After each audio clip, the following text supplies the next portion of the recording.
আসসালামু আলাইকুম, welcome to Ayesha Jaisha's kitchen. Ramzan special পর্বে আজকে তৈরি করছি বেসনের চানাচুর অথবা ঝুরি ভাজা। এই ঝুরি ভাজাগুলো একবার বাসায় ট্রাই করলে বুঝবেন যে এটা বানানো কত সহজ, আর সবচেয়ে বড় কথা এটা কিন্তু অনেক বেশি স্বাস্থ্যকর। আর যেহেতু রমজান মাস, আমরা কিন্তু সবাই চেষ্টা করি ইফতারে কিছু স্বাস্থ্যকরভাবে ভাজাভুজিটা তৈরি করার। তাহলে চলুন আজকের রেসিপিটা ট্রাই করা যাক। প্রথমে একটি মিক্সিং বোল নিয়ে নিচ্ছি, তার উপরে আমি একটি ছাঁকনি দিয়ে দিব। তার উপর দিয়ে দিচ্ছি 1 কাপ পরিমাণে বেসন। আমি কিন্তু আজকে 1 কাপ পরিমাণে বেসনের ঝুরি তৈরি করছি। আপনারা কতটুকু তৈরি করবেন তার উপর ডিপেন্ড করে বেসনটা কম বেশি করে নিতে পারেন। এবার এই বেসনটাকে আমি চেলে নিব। বেসনটা চেলে নিলে ভিতরের যে লামস থাকে সেটাও বের হয়ে যায় এবং ব্যাটারটা খুব বেশি স্মুথ হয়। বেসনটা চালার পর যে এক্সট্রা লামসগুলো থাকবে সেগুলো আমি ফেলে দিব। তারপরে এখানে 1 টিস্পুন পরিমাণে লবণ দিয়ে দিব। লবণটা আপনারা আপনাদের স্বাদ অনুযায়ী দিয়ে নিতে পারেন। তারপরে যোগ করছি 1/2 চা চামচ পরিমাণে হলুদ গুঁড়ো। তারপরে এর সঙ্গে যোগ করে দিব 1 চা চামচের মতো গুঁড়া মরিচ, আর তার সঙ্গেই দিয়ে দিব 1/2 টেবিল স্পুন পরিমাণে বেকিং সোডা।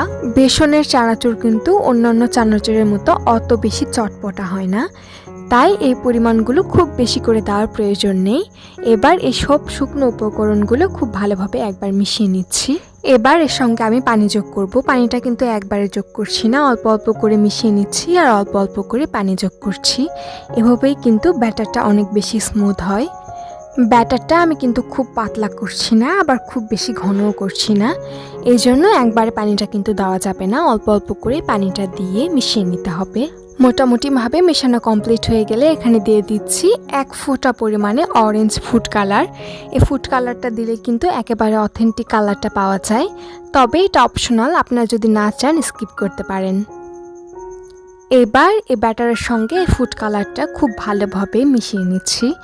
এবার হাত দিয়ে খুব ভালোভাবে মিশিয়ে নিব। হাত দিয়ে করলেই কিন্তু কাজটা খুব ভালো হয়। খুব ভালোভাবে মেশানো হয়ে গেলে ব্যাটারটা রেস্টে রেখে দিচ্ছি 15 থেকে 20 মিনিটের মতো। এবার একটি বোতল নিয়ে এর বোতলের ক্যাপটাতে ছোট ছোট এভাবে ছিদ্র করে নিয়েছি। ছিদ্র করে না হয়ে গেলে বোতলের মধ্যে আমি ব্যাটারটা তুলে নিচ্ছি। তারপরে একটু তেল গরম করে নিয়েছি। ডুবো তেলেই কিন্তু আজকে ঝুরিটা ভাজতে হবে। তেল সামান্য একটু গরম হয়ে গেলে বোতলটা উপর থেকে এভাবে চাপ দিলেই কিন্তু ঝুরিটা সুন্দর করে পড়ে যাবে।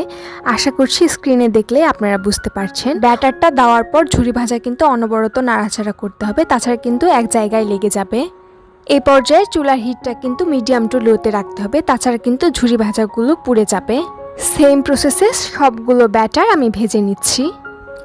ব্যাস মাত্র 1 কাপ বেসন দিয়ে কিন্তু এত মজাদার একটা ঝুরি ভাজা বাসায় খুব স্বাস্থ্যসম্মতভাবে তৈরি হয়ে গেল। আশা করছি আমার আজকের রেসিপি আপনাদের ভালো লাগবে। ভালো লাগলে আমার চ্যানেলটাকে প্লিজ একটা লাইক, শেয়ার, কমেন্ট এবং সাবস্ক্রাইব করে দিবেন। আর ফেসবুক থেকে দেখলে প্লিজ আমার চ্যানেলটা লাইক, শেয়ার এবং ফলো দিয়ে দিবেন। আর আপনি যদি তা অলরেডি করে থাকেন, আপনাকে অসংখ্য অসংখ্য ধন্যবাদ। পরবর্তী ভিডিও দেখার আমন্ত্রণ জানিয়ে আজ এ পর্যন্তই বিদায়। আল্লাহ হাফেজ।